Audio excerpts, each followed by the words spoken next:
नमस्कार। चुनाव नतीजे सामने आ गए, लेकिन चुनाव नतीजों को देख अच्छे हैरान हो गए। हैरान इसलिए हो गए क्योंकि सभी न्यूज चैनलों ने एग्जिट पोल में कांग्रेस का पलड़ा भारी बताया था, चाहे फिर वो राजस्थान हो, मध्य प्रदेश हो या छत्तीसगढ़ हो। लेकिन जब तस्वीर साफ हुई तो कुछ अलग ही दिखा। तस्वीर में हमें दिखा कि किस प्रकार से भाजपा ने प्रचंड बहुमत के साथ जीत हासिल की। इसी के बीच मध्य प्रदेश का रुख करें तो मध्य प्रदेश में भाजपा ने अलग अलग रणनीति भी लगाई थी, चाहे फिर वो केंद्रीय दिग्गजों को मैदान में उतारने की हो। वहीं दूसरी तरफ कांग्रेस ने अनेकों वादे किए, चाहे फिर वो 500 रुपए सिलेंडर हो या फिर 100 यूनिट तक बिजली हाफ हो। लेकिन जनता ने किसको चुना? लेकिन जनता ने कांग्रेस के सारे वादों को ठुकरा कर भाजपा का हाथ थामने की सोची। इसी के साथ आज हम रुख करेंगे मध्य प्रदेश छत्तीसगढ़ का। मध्य प्रदेश छत्तीसगढ़ में क्या क्या आयाम रहे जिसकी वजह से कांग्रेस पीछे हुई और क्या क्या आयाम रहे जिसकी वजह से भाजपा आगे हुई। इन सभी रुखों के बीच हमारे बीच में मौजूद रहेंगे सैफुल हक और साहिल खान, जो कि एक पत्रकार हैं और उन्होंने इस पूरे टॉपिक को अच्छे से रिसर्च किया, अच्छे से पढ़ा है और भी अनेकों आयामों को जाना है। उनकी एक अलग विश्लेषण है इसके ऊपर। तो स्वागत करते हैं साहिल खान और सैफुल हक का। साहिल जी, मध्य प्रदेश में क्या आयाम रहे होंगे जिसकी वजह से कांग्रेस इतना पीछे चली गई? मतलब बिल्कुल भी आसपास भी नहीं है। 2018 में तो 109 और 114, मतलब ज्यादा अंतर नहीं था हार जीत में। पर इस बार ऐसा क्या हुआ? क्या चाल रही भाजपा की और कांग्रेस कहां चूकी? सबसे पहले तो बताना चाहूंगा कि कांग्रेस कई एग्जिट पोल कांग्रेस के फेवर में थे। तो होता है नहीं, एग्जिट पोल सटीक नहीं हो सकते, लोग अनुमान ही लगा सकते हैं कि इतने सीट कांग्रेस को मिलेंगे, इतने सीट बीजेपी को मिलेंगे। लेकिन कई एग्जिट पोल जैसे एबीपी सी वोटर का पूरा मध्य प्रदेश का दिखाया कि मध्य प्रदेश में कांग्रेस की सरकार बन रही है, लेकिन ऐसा बिल्कुल नहीं हुआ। पूरा एग्जिट पोल सटीक नहीं बैठा कांग्रेस के लिए। जैसे हो रहा था कि राजस्थान मध्य प्रदेश में कांग्रेस अच्छा कर सकती है, लेकिन बिल्कुल इससे विपरीत हुआ। मध्य प्रदेश में सुपड़ा ही साफ हो गया कांग्रेस पार्टी का एक तरह से। तो जीत का हार का कारण रहा कि कभी भी शिवराज सिंह ने जितनी सरकार चलाई, 4 बार मुख्यमंत्री का शपथ लिए, लेकिन कभी भी लोगों में वहाँ के लोगों को कभी उनसे शिकायत नहीं थी। जैसे आम मुख्यमंत्रियों का अगर शिकायत देखा जाता है कि, लेकिन ग्राउंड लेवल पे कभी भी शिवराज के खिलाफ कोई बागी नहीं था। जब सीट बंटवारे का टाइम आया तो बीजेपी के कई नेता बागी भी हो गए। इसे बीजेपी ने वहाँ के नेताओं को बड़े नेताओं के द्वारा मनाने में कामयाब रही, जितने बागी नेता थे। तो ये शिवराज मैजिक कह सकते हैं कहीं ना कहीं कि शिवराज और मोदी मैजिक काम किया मध्य प्रदेश में। शिवराज सिंह को तो स्टार्टिंग में 7 सांसदों को जब बीजेपी ने टिकट दिया तो लगा ही नहीं कि शिवराज को मुख्यमंत्री चेहरा नहीं रखेगा। मोदी जी ने साफ कह दिया था कि कमल ही हमारा निशान है, कमल ही हमारा नेता रहेगा इस बार। तो इस 7 सांसदों को लाकर बीजेपी ये संकेत दे दी थी कि हमारा कोई चेहरा नहीं है। और जो कमलनाथ कांग्रेस का एकमात्र चेहरा थे, उन्होंने दिग्विजय सिंह को दबा, उनका कद जो था वो छोटा हो गया उनके आने से। ऐसा लग रहा था कि कमलनाथ के अलावा कोई बड़ा शीर्ष नेता है ही नहीं लोकल वहाँ का। तो आपकी पूरी बात सुनी मैंने, पूरा आपका विश्लेषण सुना। तो उसमें कहीं ना कहीं जैसा माना जा रहा है, जैसा कि आपने भी अभी हमें बताया कि किसी एक चेहरे पर भाजपा सिमट कर नहीं रह गई। उन्होंने ऑप्शन खुले रखे, चाहे वो 7 विधानसभा सीटें में से भी उन्होंने ऑप्शन खुले रखे। इसके अलावा दूसरा सबसे बड़ा फैक्टर क्या हो सकता है? क्योंकि शिवराज सिंह से तो ये भी माना जाता है अगर शिवराज सिंह का चेहरा ना दिखाएंगे तो शिवराज सिंह कहीं नाराज ना हो जाए। तो भाजपा के अंदर भी कहीं ना कहीं खबरें निकल के आ रही थी कुछ, तो उसके ऊपर क्या कहना है? नहीं, शिवराज सिंह को तो थोड़ा दरकिनार बीच में किया था बीजेपी ने, लेकिन चुनाव से कुछ दिन पहले लगा बीजेपी को, वो जितने केंद्र के बड़े नेता है बीजेपी के, उनको लगा कि शिवराज के बिना मध्य प्रदेश में जीतना काफी मुश्किल होगा। तो कुछ दिन पहले शिवराज सिंह ने को पहले मोदी जी ने अपने करीब लाया और पूरा शिवराज ने अकेले कम से कम 114 रैलियां की, और उसके मुकाबले कमलनाथ ने बहुत जैसे उनके मुकाबले थोड़ा कम रैलियां की। रैली में भी फर्क है, बीजेपी ने अकेले 634 रैलियां की। और वहीं पूरा लग रहा था कि कांग्रेस पूरा विश्वास में थी कि हमारी सरकार बन रही है। उसके विश्वास कह सकते हैं, आत्मविश्वास या ओवर कॉन्फिडेंस भी कह सकते हैं। 334 रैली की कांग्रेस ने। अच्छा, तो मतलब तो कहीं ना कहीं कह सकते हैं कि जनसंपर्क में कांग्रेस पीछे रह गई, वहीं भाजपा बाजी मार गई, क्योंकि भाजपा के अमित शाह जी ने भी, नरेंद्र मोदी जी ने भी और योगी आदित्यनाथ जी ने भी अच्छा खासा प्रचार किया है मध्य प्रदेश में। पहली बात तो बीजेपी ने जो योजना लेके आई थी, लाडली बहना योजना और किसान जी निधि जो है, किसान कल्याण, हाँ किसान कल्याण, इससे काफी प्रभाव पड़ा वहाँ के लोगों को। ये जो माना जा रहा है कि कांग्रेस ने जितने योजनाएं लेके आई थी कि हमारी सरकार बनेगी तो ये हम योजना लाएंगे, वो योजना कांग्रेस लोगों तक पहुंचाने में विफल रही। इसके कारण उनको करारी शिकस्त देखने को मिली मध्य प्रदेश में। तो एक अकाउंटेबिलिटी होती है, तो कांग्रेस कहीं ना कहीं अकाउंटेबल नहीं रह पाई, आप ये कहना चाह रहे हो? क्योंकि वो योजना तो उन्होंने इंट्रोड्यूस की, तो कांग्रेस को उसका भी कॉन्ट्राडिक्ट करना चाहिए, कांग्रेस को कुछ उसके आयाम बताने चाहिए थे, जनता से जुड़ना चाहिए था। तो मेन कमी इसमें जनसंपर्क की है। जनसंपर्क की यार, यूथ लेवल पे भी कांग्रेस बहुत कमजोर दिखाई दी। जैसे पहले सिंधिया थे तो यूथ लेवल को संभाल के रखते थे, अब कमलनाथ के अलावा, पहले भी आपसे बोल चुका हूँ, कमलनाथ के अलावा कोई बड़ा नेता था ही नहीं। दिग्विजय सिंह थे, उनको कमलनाथ ने अपने आगे उनका कद छोटा कर दिया। इसके अलावा ये तो हुआ हमारा हार जीत का डिस्कशन। अब आती है बात हॉट सीटों की। हॉट सीटों में इंदौर एक से संजय शुक्ला को करारी शिकस्त का सामना करना पड़ा, तो उसमें क्या आयाम रहे होंगे? पहली बात तो संजय शुक्ला को कोई हराने वाला तो था नहीं। ऐसे माना जा रहा था कि कैलाश विजयवर्गीय को अगर टिकट नहीं देती बीजेपी तो संजय शुक्ला का सीट क्लियर था।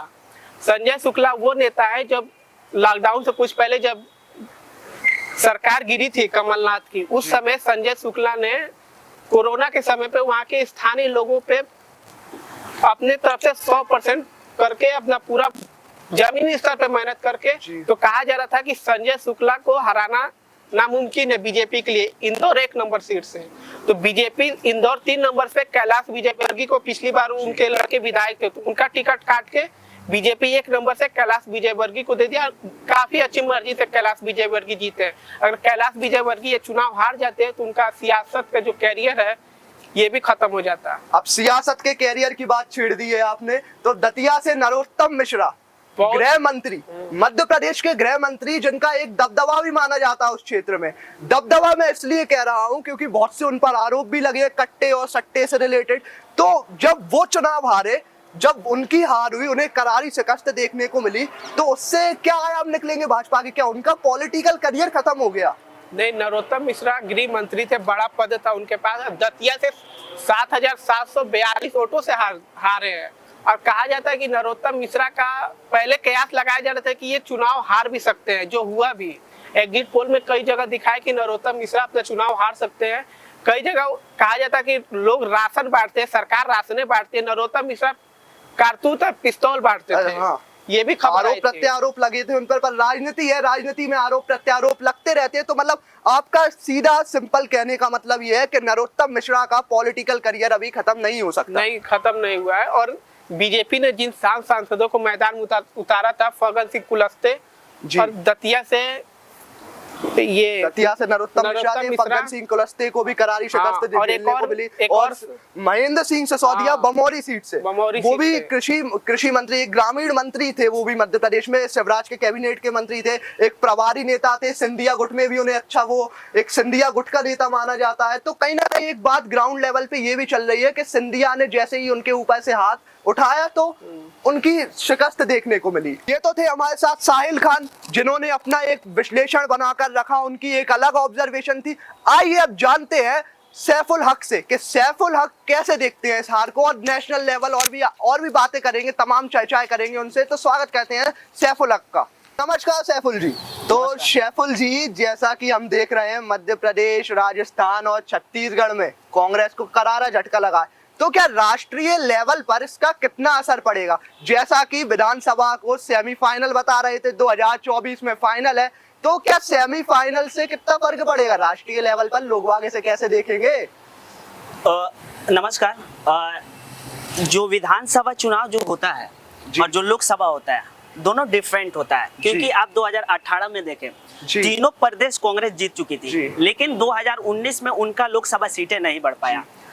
तो मध्य प्रदेश के अगर चुनाव को एनालिसिस किया जाए तो उसमें 2-3 बहुत बड़े फैक्टर पड़ते हैं। क्योंकि जो 2018 में जो चुनाव था एंटी इनकम्बेंसी का मध्य प्रदेश में शिवराज सिंह के खिलाफ, कहीं ना कहीं बीजेपी ने उसको सीएम फेस न रखा। और दूसरी बात कि यहाँ एक लाडली योजना जो बहुत महत्वपूर्ण योजना थी, लगभग 2 करोड़ 72 मतदाताएं हैं महिलाएं, जिसमें से 1 करोड़ 31 करोड़ महिलाओं को उसको लाभ मिलता है। और तीसरी फैक्टर ये रहा कि मोदी को कहीं ना कहीं बढ़ा चढ़ा कर दिखाया, जैसे उन्होंने नारा दिया मन में मोदी के मन में एमपी जी।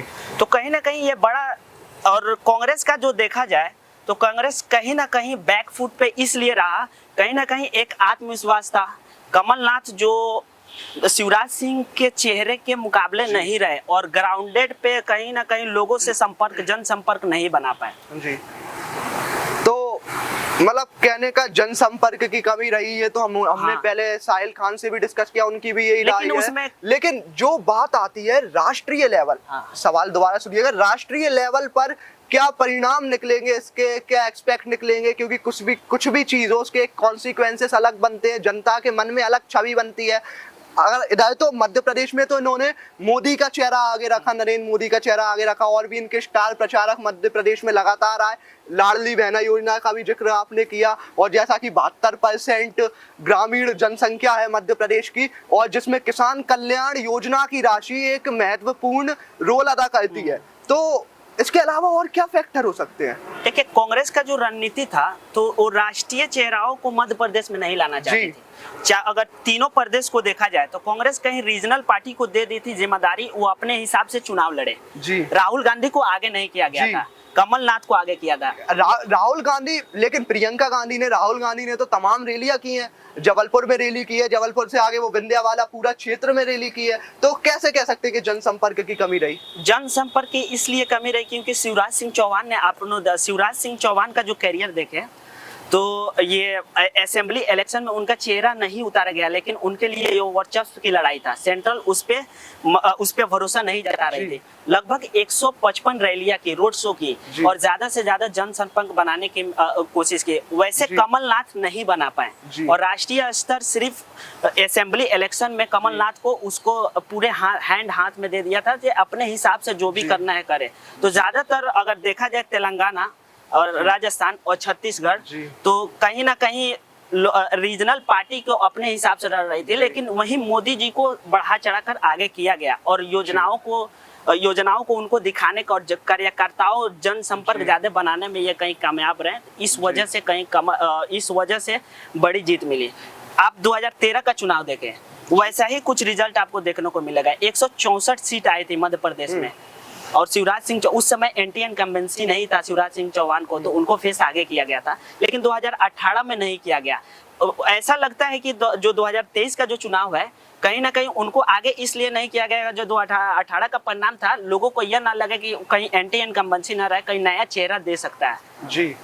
तो नया चेहरा दे सकता है, तो नया चेहरा क्या भाजपा से देखने को मिल सकता है? क्या शिवराज सिंह के अलावा और किसी को सीएम बनाने की सोच सकती है भाजपा इस जीत के बाद? नहीं, कहीं ना कहीं एक चीज आपको देखने को मिलेगा, जितना भी आप बीजेपी का सीएम देखें तो एक ही ओबीसी का वो चेहरा है, और जो विपक्ष है वो ओबीसी का बार बार मुद्दा ले जाता है। 2024 का भी चुनाव है, तो कहीं ना कहीं हो सकता है कि शिवराज सिंह चौहान ही सीएम रहे। शिवराज सिंह चौहान ही सीएम रहे, तो और लोगों के चेहरे दिखाए गए। भाजपा ने ये भी तो दर्शाने की कोशिश की कि कहीं ना कहीं दिमनी में हम नरेंद्र सिंह तोमर को उतार रहे हैं, फग्गन सिंह कुलस्ते को उतार रहे हैं, रिद्धि पाठक जी को उतार रहे हैं, तो उससे एक चेहरे खुल गए, मतलब एक लोगों के सामने एक इमेज बनी कि शिवराज की जगह और भी कोई बन सकता है। इसीलिए तो कहा गया, भाजपा की ये रणनीति थी कि जो 7 सांसद उतारे थे उनको, कि लोगों में ये ना मैसेज जाए कि शिवराज सिंह के चेहरे पे ही लड़ा जा रहा है। ये तो था मध्य प्रदेश के ऊपर सटीक विश्लेषण,